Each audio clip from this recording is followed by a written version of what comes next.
Welcome back to the Real Triathlon Podcast. Today, it is just myself hosting. Unfortunately, I am not in the beautiful Cozumel sunshine with Nick, Lisa, and Jackson. But, however, I am joined with our guest today, Frank Mizerski. Frank is one of Canada's leading bike fitters, a RETUL Master Fit certified expert with over 15 years of experience fitting out of his shop, Racer Sportif in Oakville, Ontario. He's been working with athletes from professionals to first-time triathletes. He's also a partner and and product developer with Aquila Cycles and Realspeed Cycling, bringing a performance-driven, athlete-fit perspective to everything he does. Frank, first of all, thank you for joining me.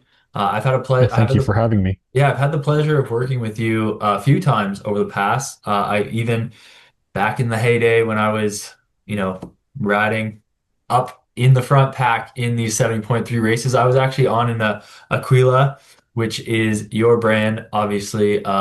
Unfortunately, this is the second time we've had to record this. We we had some technical difficulties, but I will say I do miss that bike. It's hanging in my basement, and I look over at it quite often, and I'm just like, those are the days. Those are obviously the pre-disc brakes on TT bike days.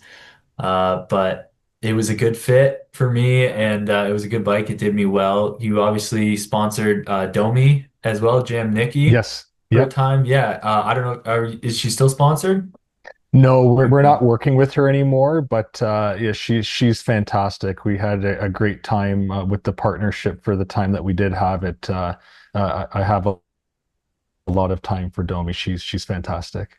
Yeah, she missed the Olympics by one spot on that Aquila. I know. And yeah, which is unfortunate, but she is now on the Real Triathlon squad. So she's also in Very cool. Cozumel. Yeah, and which, I'm obviously not. I'm in the snow, which is hilarious because we never get snow here. But the one time that I don't go to training camp in Cozumel on this week, we have about 8 inches of snow outside.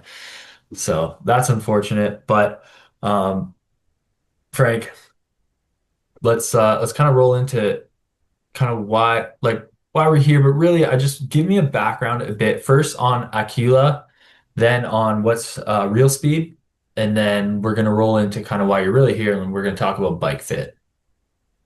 Yeah, for sure. So, Aquila Cycles is a brand that our family's been developing since the early 90s. Um, our family's actually been in the cycling industry, both on the manufacturing and retail side for over 48 years now. So it's something that I've grown up doing for much of my life, and it's really cool to be a part of a family business that is focused on an amazing thing such as cycling and things that closely associate that, that being triathlon, for example. Um, so back in the 80s, my dad used to have a partnership with a company called Veltec, and they had a brand they were selling called Concord bikes. They also had a subsidiary brand under that umbrella called Aquila, which originates from L'Aquila, which is in the central part of Italy. And unfortunately, Concord Aviation had some issues with us using the name Concord to sell our bikes, even though, it's bikes versus aerospace or airplanes. And we lost that fight, and unfortunately, that partnership dissolved. And my dad was curious to know what had happened to Aquila once all the dust settled. And sure enough, it was unclaimed. And so we registered the trademark and have been slowly and carefully developing the brand ever since. And, Aquila is definitely a reflection of what our family's been doing for over 48 years. We've been working, fitting, building, been around a lot of different bicycles, and it's kind of a reflection of what we think makes a bicycle great. All those minutiae, all those little details, what goes into a bike, and it's something that we're super proud of, and it's growing slowly but surely, and it's something that we're not so much concerned about, how big that it grows. It's more something that we're super passionate about. It's a piece of fabric in our family's legacy in the cycling industry, and I hope to keep that forging forward for many years to come. Yeah, and there's obviously a big history of that brand, especially in Southern Ontario. My coach has been riding one of the old school titanium ones that you guys Mm. made ever since he's been coaching me. And he's been coaching me since 2012, I believe. And obviously he was riding it before that. So that bike's been around forever. Yeah, it's super cool. You know, I'm not a triathlete and neither is my dad. Like I do run more as a thing that's efficient. Not a very good swimmer, I'm more like a boat anchor, but I definitely appreciate triathlon and what it has meant to us over so many years. Um, if you look back in time in the late 80s and into the early 90s, road cycling, very much so in North America, was on the decline. I think a lot of that had to do with the inception and the craze for mountain bikes, which was, it was some treacherous waters that we had to navigate through because a lot of the shops that were focused around road cycling, they kind of dried up. They either went out of business or they flipped their switch and started to put their focus on mountain bikes. And I think mountain bikes are super cool. Um, Not as passionate about them as I am about road cycling or things that closely resemble road bikes or associate with them. And for us, it's like we wanted to stay true to our roots, but it was very much tough sledding. But what was super interesting around that time, there was another sport that was on the rise, and it was triathlon. And there was no such thing as triathlon bikes. All the triathletes raced and trained on road bikes. So our business saw a boom with all these triathletes coming through our doors wanting to get bikes for themselves. And I think my dad was very, smart to identify what was happening in the shift in the market. That he went head first and got really, really involved in the sport of triathlon, not only on the equipment and the retail side, but also on the coaching and training side of things. My dad's been a nationally ranked coach for a super long time, and during that era, my dad was a part of the Vision 2000 team, which was the team that brought home gold in the first ever Olympic triathlon in Sydney with Simon Whitfield. My dad had coached Simon and Colin Jenkins for a super long time. I remember those guys growing up, going to training camps in Collingwood, or we'd go to Claremont, Florida.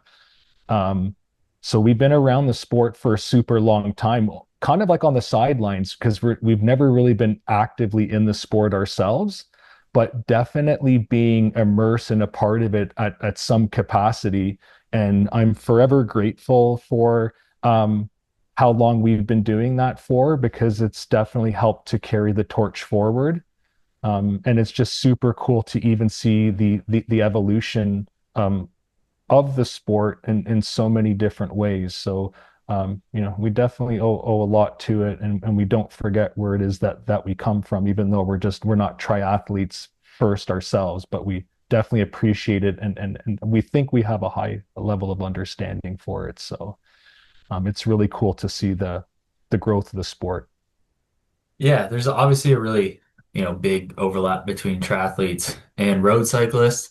As you're talking about mountain biking, I do see the parallel now between the mountain bike boom and now the gravel bike Gravel boom. boom. Yeah, my gravel bike is obviously still in a Aquila that I got, I think 2020. Yeah, Yeah, we got that from me. the My wife, CXG. yeah, the CXG. My wife's got the aluminum one, and then I've got the carbon one. However, so we had a van that we converted and stuff, and it got lit on fire. So What? yes, someone lit it on fire, and that bike is still fine. And it was in the van. The van completely burnt down, and the bike is still fine. I'm gonna obviously anything that's like rubber melted, but and then they obviously the fire department came, and when they hosed everything down, there's a bunch of rusty parts on it, but the frame's good. I just have yet to put it all back together, and I got to get new components and everything like that. But it's crazy. It's just insane. Maybe you'll be our new head of quality control. Yeah. But Man, I love it. I mean, I ride my, it's probably at least 3 days a week. I ride 5 to 6 times a week and at least 3 days on the gravel. Because where I live now, if you ride on the road, you might die. If you ride Yeah, on the gravel, you will never see a car, and I can go 4 hours without touching pavement, which is amazing. that's beautiful. Yeah, I wish we had something like that close to us.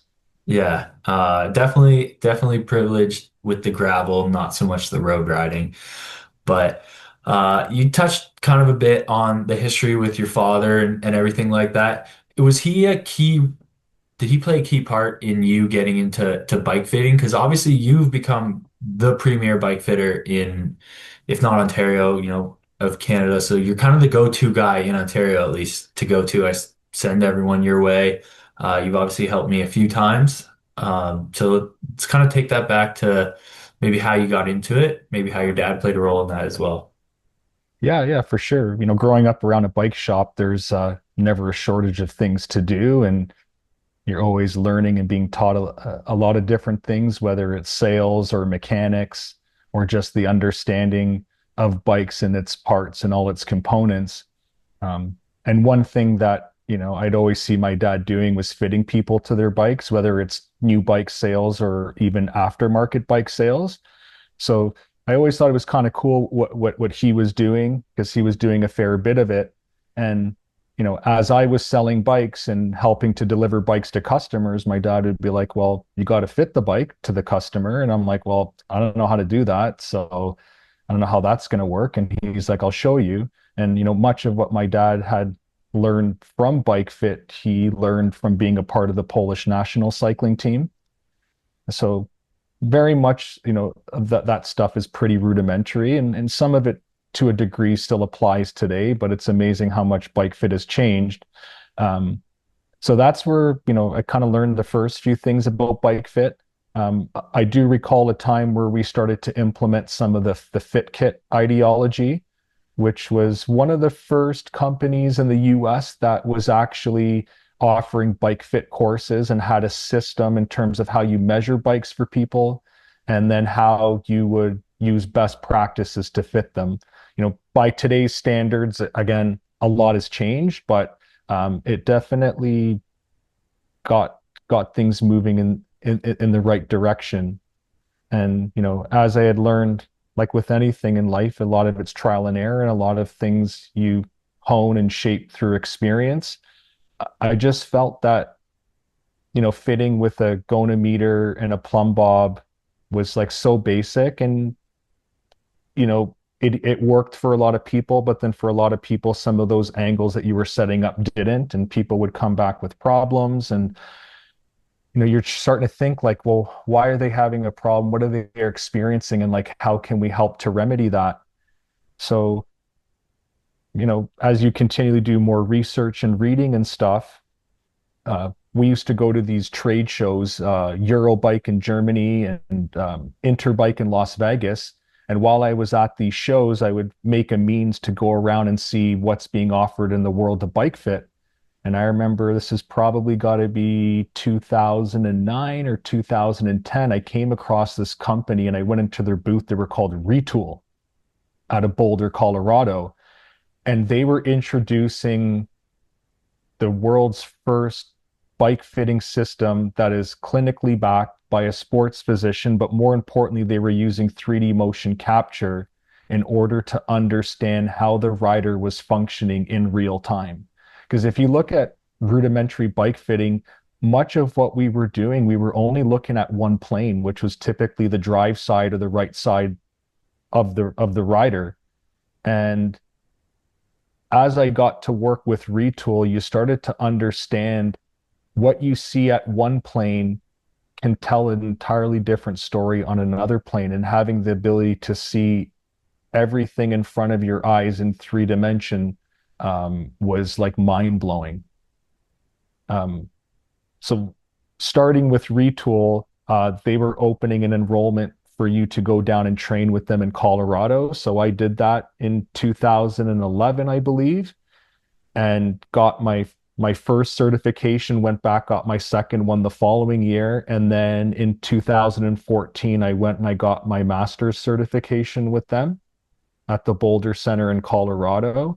And yeah, that really started to move things into a different direction, and seeing, what it is that you could do with the power of data and how it can reinforce what it is that you're actually doing and what you're actually seeing. Because prior to that, and how a lot of other bike fitters, and not to their discredit, um, it's a lot of it's eyeball, which is important for sure. Like when I did my master's, my final examination, I was not privy to the fit data. They wouldn't let me see it. They're like, what do your eyes see? They would purposely sabotage the setup of the bike. And they're like, see how many problems can you see there, and how are you going to fix them without having to lean on the data? It's like doing a math examination. You're not allowed to use a calculator. Uh, so that was super cool. Um, and it opened my eyes to how many points of leverage can you find when it comes to fitting somebody on their bike. Um, yes, the kinematic data is super important, but what you're seeing is important, and the rider's perception is highly important. So I would never marry myself to any one of those avenues. It's looking how we can balance them all. And ultimately, I feel what's going through with the rider is going to be more important, because even talking to some of my colleagues at RETUL, they said they've had instances where the kinematic data they were seeing was perfect, but the rider wasn't feeling good.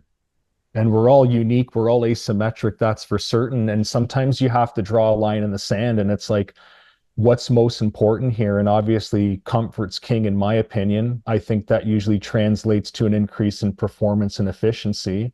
Any rider can attest to that, if something's bothering them, it's going to play on their mind, and it's going to play on how they're going to perform, right?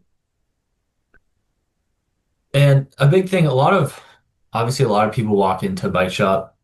For their first bike, it could be like a Sport Check or an REI or something like that, and they don't really get fit on it. They kind of just put what they feel is comfortable, and they ride that for a season, 2 seasons, and then they're like, okay, well, maybe it's time to get more serious. They walk into Racer Sportif, they buy a bike, but they have some inherent bias towards the fit that they had before. And then when you set them up and you fit them, how often do you find that the data doesn't really line up with perhaps what they're feeling, what they want to feel, and you have to try to talk them into that, convince them, or that it's like way off or something like that. Does that happen often? Like every situation's different, right?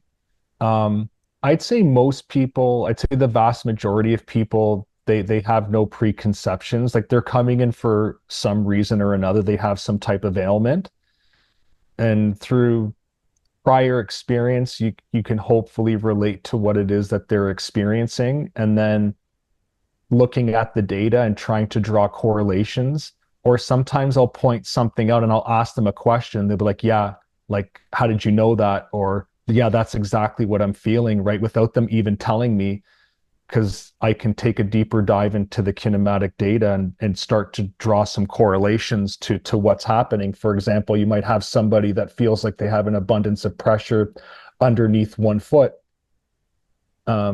And then you look at the data and you can see that the angle of their ankle seems to be way too closed all the time, which is naturally going to allow them the ability to drive more weight through their feet. And then you start to think about, why is this happening? Is it partly position, or is it partly an asymmetry? And what I found to be super critical and important when it comes to bike fit is understanding what it is that you're working with, and trying, like, I don't really put people on a bike until I do a thorough assessment with them off the bike, just to get an understanding as to what it is that's going on, and trying to get as much information out of the rider as possible.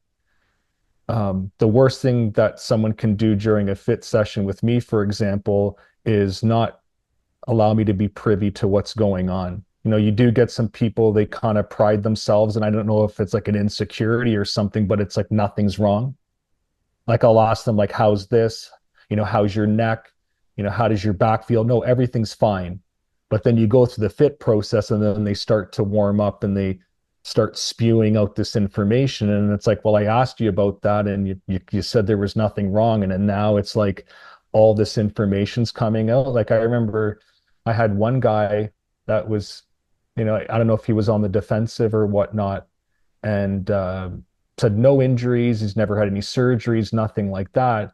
And then he started to explain to me this pain that he was experiencing in his labrum, and it's because he tore it, jumping out of the back of a moving boat on the lake. And I'm like that's kind of important to know, That's a right? very Like, important one to know. yeah, like it's because it is going to have a byproduct of how you feel on the bike. Like it's incredible. But yeah, I think understanding the rider first and foremost is going to help you lay the groundwork as to what it is that you're trying to execute and ultimately where you're trying to go during that fit session.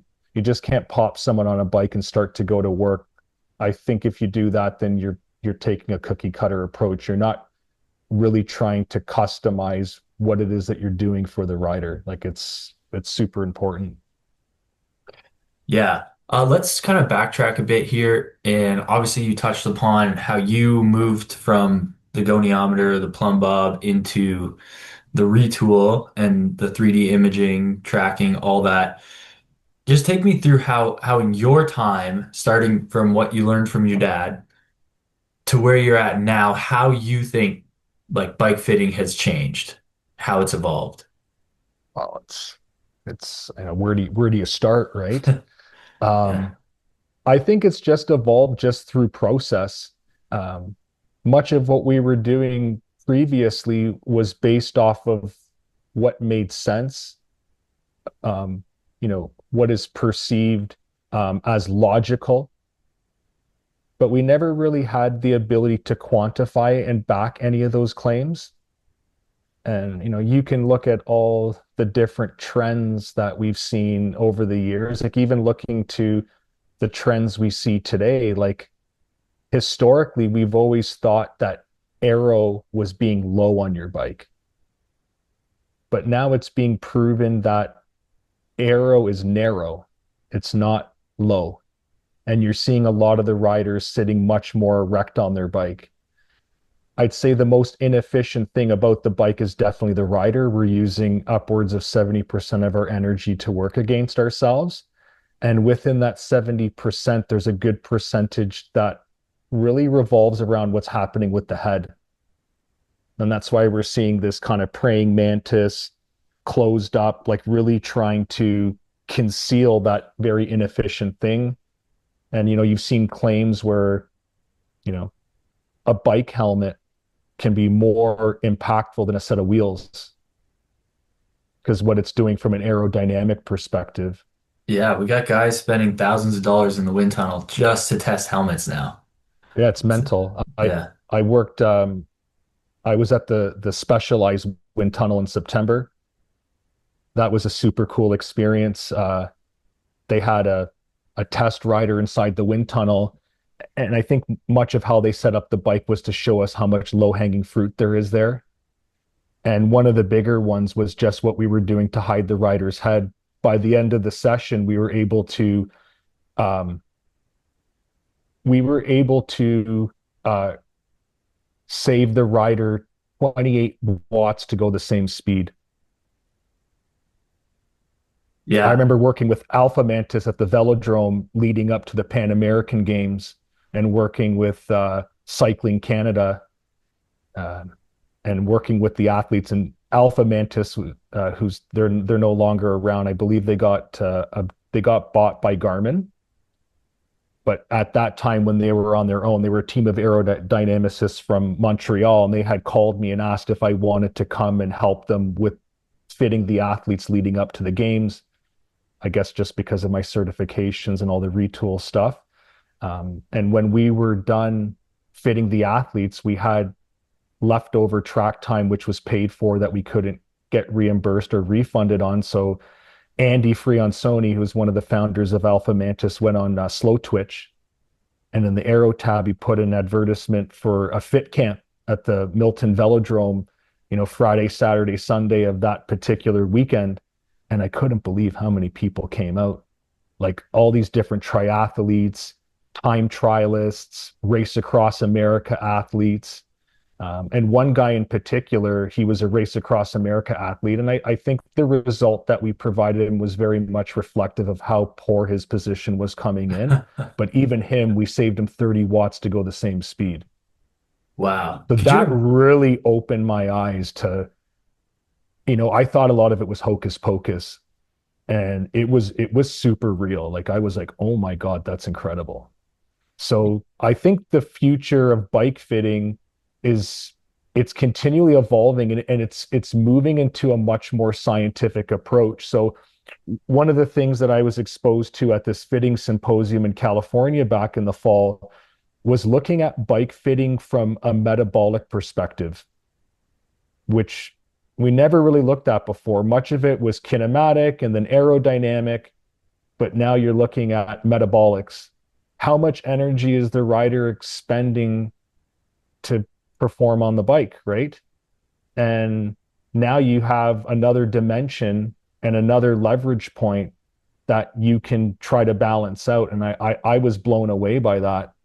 And you can see it's pretty real. And it reinforces this kind of, arrow is narrow and not low, because some of these very low and aggressive, low and long positions, they can be very taxing on the rider's metabolic system. It's inefficient. They're burning so much gas unnecessarily. It's like not changing the oil in your car or something like that. The car just burns dirty, and so does the rider, and it inhibits their breathing and stuff. So it's fascinating that we're bringing that component into the world of bike fit now, and it's something that I'm looking into, and I think eventually will bring into the fold in terms of our services and what we're going to be looking at for bike fitting, just not kinematics. Another super cool thing that we were privy to at that symposium, there's a company called Aero, AIRO. And if you look at a retool camera, it works off of radial frequencies. So initially, the cameras had 11 channels on it, but only 8 of them were being used for the harnesses to measure the kinematic data. But they left several open, I guess, for something in the future. And one of those very might well be implementing some type of aero testing into a retool fitting session. And much of that's going to be monitored by the glasses which the rider is going to wear. And why did they choose glasses? Because what's happening with the head is so impactful to what it's going to do from an aerodynamic perspective. So I think that's super cool too. So that it's crazy where things are moving and where they're headed, right? The future looks super bright and just crazy. Yeah, I do think that in terms of aerodynamic testing and devices coming out for that, it's gonna rapidly become more accessible to the Mhm. point where you're gonna be able to do it more out in the field and less so having to go to the wind tunnel and spend thousands of dollars. So it'd be nice if that was true. It'd make it more accessible. But then that also, begs the question of, well, how crazy is this going to get? How data driven are we going to get? Are we losing the essence of cycling and kind of what we love about it? But I think if that's people just want advancements, people want to improve. It's like anything in life, right? Like look at even how dialed in they're in on their nutrition, counting macronutrients and putting such a massive focus on recovery. Like training is not viewed like a Rocky Five movie, right? Where you're just pushing it to the limits all the time. You're being very calculated and precise in terms of your training and your recovery. And we weren't looking at things like that, 20, 30 years ago as much as we are today, right? So it's just the evolution of things. And I like to see it would suck if this is like where it stopped, right? oh, of course, you always want to see further evolution because you don't know where the logical end to anything is or where anything's going to end. I mean, if we look back, this is an example I always give. So if you look back when electricity was not just first discovered, but when it was, first introduced, people didn't know what was going to come of electricity, where we're going to end up. They were having parties of like rich people were having these parties where they would shock each other because they thought it was fun and it was hilarious, Yeah. stuff like that. Well, if you trace that to where we are now, it gave us the internet and now we're video calling, right? Yeah, it's Yeah. mental. So it's like anything. It's an evolution, and that's what keeps people fascinated to see how they can keep pushing things further, right? Keep kicking the can down the road.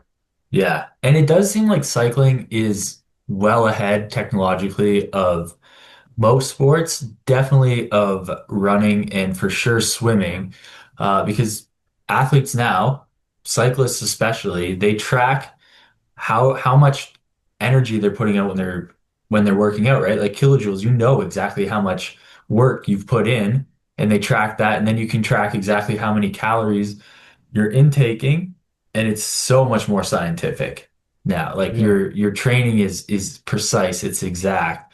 Not so much with running and swimming, but they don't So have what do you any go? great way to. I'm sure you guys have talked about like the evolution of running shoes. Like, how were we able to break the 2 hour marathon record with Kipchoge without the assistance of or the advancement of running shoes, right? I think those running shoes are I think they give you a mechanical advantage. Oh, for sure. Like, Yeah, you got to be strapped up to a VO2 machine though to yeah. get the precise efficiency benefits Hmm. that you would get. But obviously they do. But that's the only thing that's making you faster. Where a bike, you have so many different components. Um, just that you get your components, you get your wheels, your frame, position, aerodynamics, fit, obviously stuff like that. Like there's a little more to it, and it does seem like cycling is more advanced with that regard. But getting back into, I guess we're kind of talking about here, kind of like the art versus the science part Hmm. of it. You had touched upon that before, obviously, when you're getting your master's fit certification, I guess Hmm. that's the right term? Yeah. Yeah. They told you, okay, just look at it, tell me what's wrong with it, and then they backed it with data. So, how do you find that you're balancing that art versus science right now? Because I know a lot of guys will go into some retool fits and they get it done. The guy just goes through, okay, all the boxes are green, we're good to go, and then guys are kind of fiddling with their stuff after that. How do you balance, obviously, the data with your experience? Yeah, I think it's you can't marry yourself to one leverage point over the other. You have to look at it as a whole.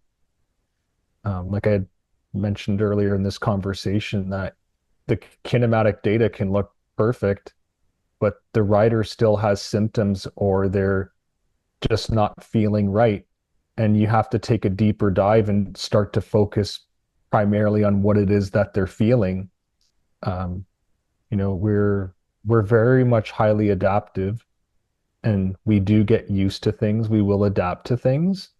Um, and sometimes you even have to allow time to elapse to ultimately know what direction things are heading into. Um, you know, Not every fit is it nailed in that first session. Um, you know, Once in a while I'll have someone have to come back for a touch up, or we might have to break their fitting session into several or 2 or 3 different sessions just because we're really monitoring something and we just want to understand where it's going, and we don't know the final result or how the dust will settle within like a 2 hour fitting period. We'll know like weeks from now. um, but yeah, you have to look at it from as many angles as you possibly can. So it's the kinematic data, it's the what the rider's feeling, and you have to leave some room uh, to to maneuver in one direction or another. So it's an art and a science at the exact same time. And where you lean into is really dependent on each individual and each individual case that you're working with. Yeah. So We're kind of getting near the end of the first episode here. Give me what you would consider as like principles. So if you stripped everything down, what's the first thing your eye is going to when you see someone on their bike for the first time? Like on their bike, or like when someone just comes in for a fitting session, like what am I doing first before anything, or once they're on their bike? Let's do both. Well, definitely in any of the retool fitting sessions that I do, I like to take the rider through a biomechanical assessment.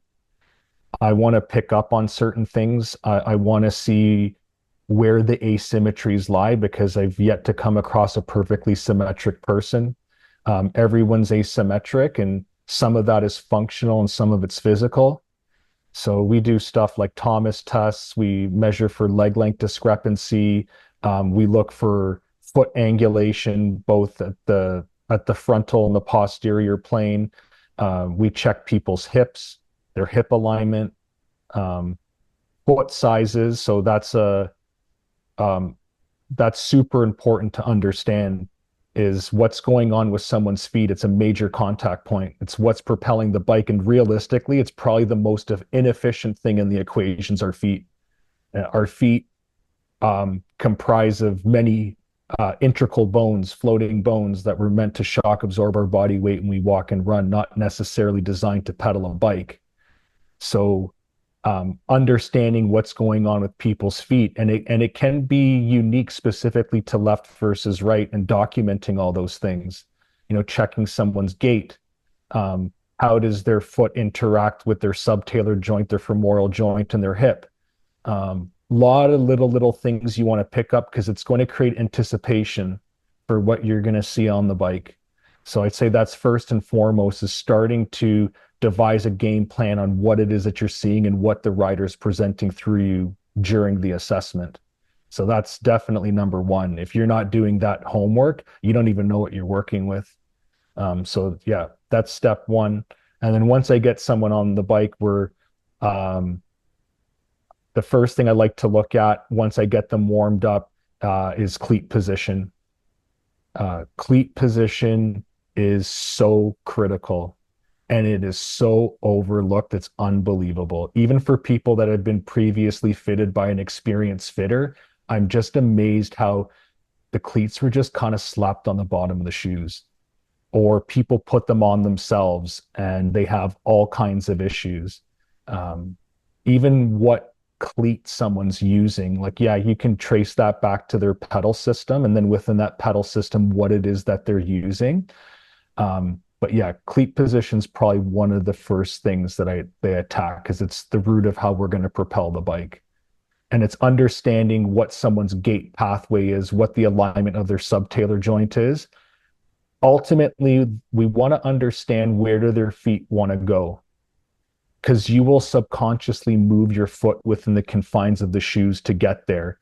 And if the rotational place of your cleatment doesn't allow you to do it foot and shoe collectively, you're going to have problems. You're going to have a lot of lateral inefficiencies. So cleat position is mega, mega, mega.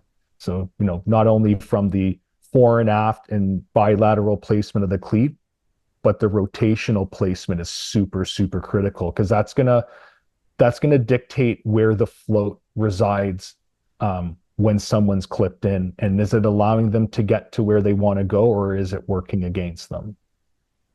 And for those that are toying around with more fixed cleats, for example, whether it's like Shimano Reds or Look Blacks or the Shimano 2 degree blue cleats, it's even more critical to understand where the foot wants to be because you don't have the allowance of float and you're just asking for problems if you don't know what you're doing.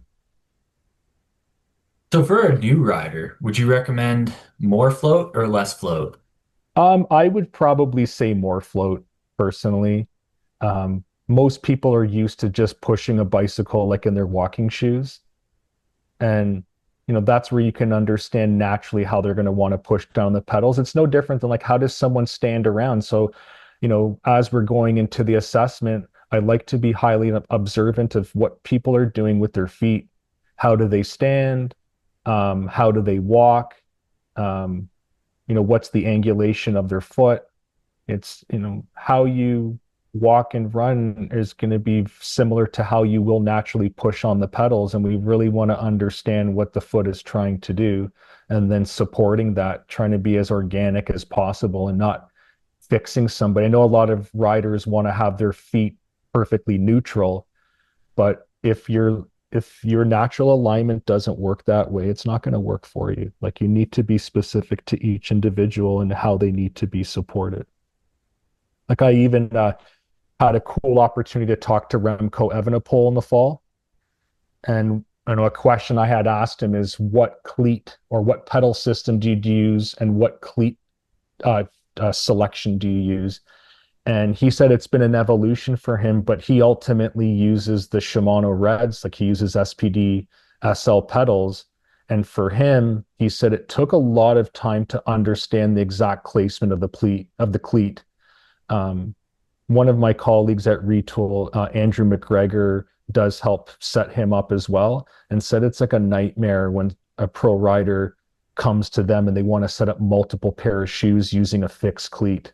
They could take hours on one pair because there's zero margin for error. But he said what he liked about the red cleat is it felt like he was pushing against something. Like if you were like a leg press or something. He didn't want to feel like any disconnection with the pedal. He wanted to be super direct. But if you don't work at it and have things set up properly, for someone setting up themselves for injury, if they just want to experiment and toy around with some fixed cleats, right? I wouldn't advise it. I'd say you should either consult with a fitter or at the beginning just start with yellow cleats or gray cleats if you're using Look, for example. Great.